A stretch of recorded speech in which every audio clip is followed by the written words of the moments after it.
Okay, it's me again. I'm back. I had to take a little bit of a break for a couple weeks there. I had to wait for my man to come and do the welding, and I did my painting. I took my back fender completely off and repainted it because it had so many nicks. I wanted it to match my fenders, and I think I did a pretty good job of it. I'm not a body man or anything, but it looks pretty good. The other thing I did was, as I was hooking up my brakes, I realized those braided brake lines that came with this brake kit were not long enough. They would be if you're using the body kit, but they are not if you're using the fender kit from DNA. It has to go around the bracket and up inside and whatever. So I had to order a couple of lines. Not a problem. I put the lines on and I started bleeding. I just couldn't get any break whatsoever. You might want to look at some of my past videos and see that the brake calipers that were on there were chrome. Well, after calling DNA and figuring things out, I learned that I had the 4-piston brake calipers. The Sportster's pump is not strong enough to operate the 4-piston brake calipers on both sides. That's like pushing 8 pistons, whereas the original bike only had like 1 piston. So you can understand the pressure rise.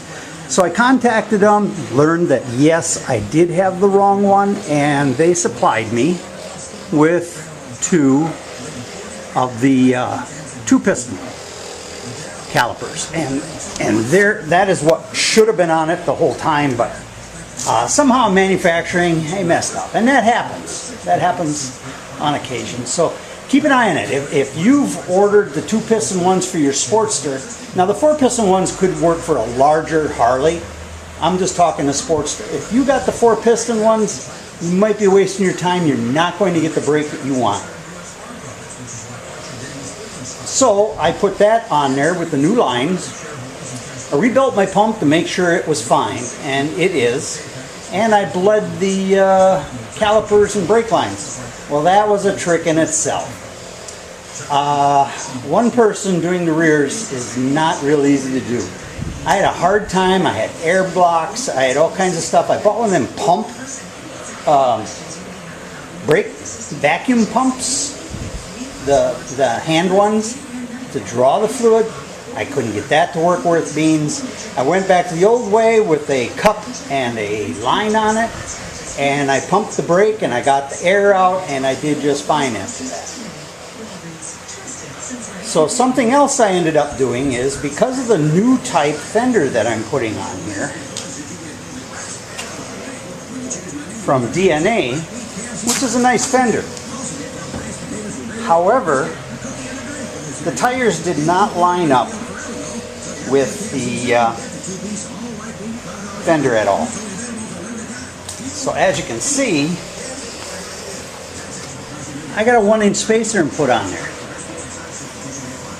and it almost did what I wanted it to do. Now later on, I'm going to show it to you after I have the fenders on. I'm going to explain something on the fenders that I did. Otherwise, at this point,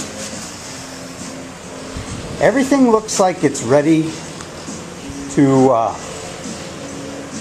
finalize at this point. Everything works, everything's looking good, everything's straight, it's welded. The guy I had come and weld it did a great job. You can see there. He did a wonderful job. You do it on the inside block only. We put about a 1-inch weld on the top and a little bit less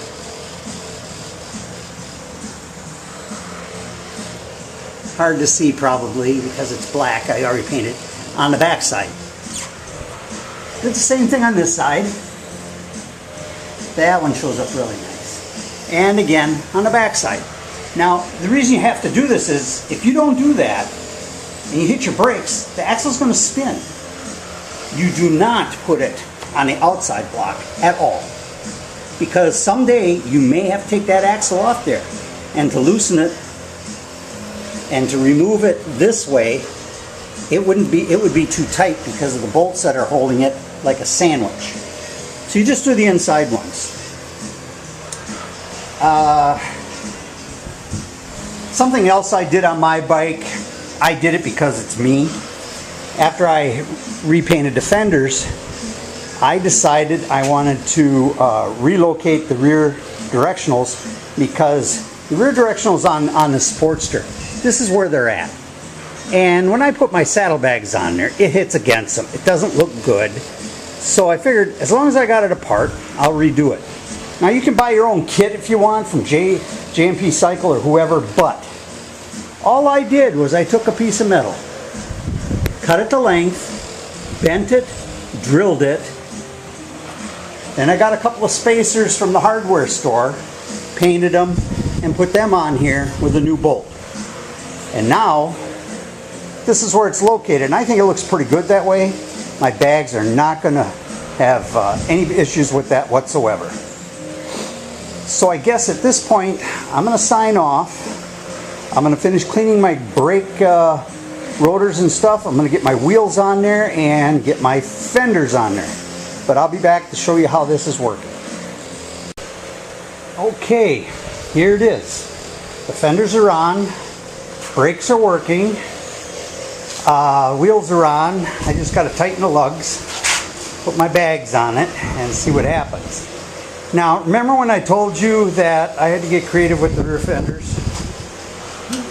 Here's what happened. I had to cut them off on the ends to make them fit the diameter of my wheel. Then, as you can see, the tire's in the middle of the fender like it's supposed to be. But I couldn't do it without putting the brackets that attach it on the inside of the fender instead of out here where they were supposed to be. Now DNA and other people that put these on are going to notice that real fast. And that was the only way I could do it, unless I bought another spacer. And I was guessing at this one to see how far. If I got 1.5 inches, it probably would have been okay, but maybe not enough, I don't know. But I'm going to leave it the way it is, because this space is going to get covered up by my saddlebags anyway. And let's see what that looks like when it's all on there. Okay, just got back from test ride. It went really well. I was told this would happen, but I wanted to see how bad for myself before I went any further. I was told I'd have a little bit of front end wobble because the Sportster's front forks are a little bit too straight up and down. It was only below 20 mile an hour in first gear when I'm just putting along in my housing area. Other than that,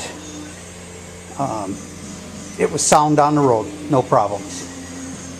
Now, I'm going to tell you a little bit here what I think I'm going to do. I think I'd have a little bit better handling if I raked the front end a little bit.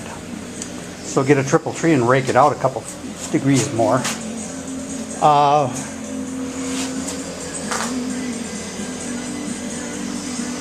But so far, I guess the next thing I'm going to do is go ahead and check all my nuts and bolts and everything and make sure everything is working really well, everything's still tight. It's a good time to do it. Check for leaks in the brake line and whatnot. My new pipes that are on here, they're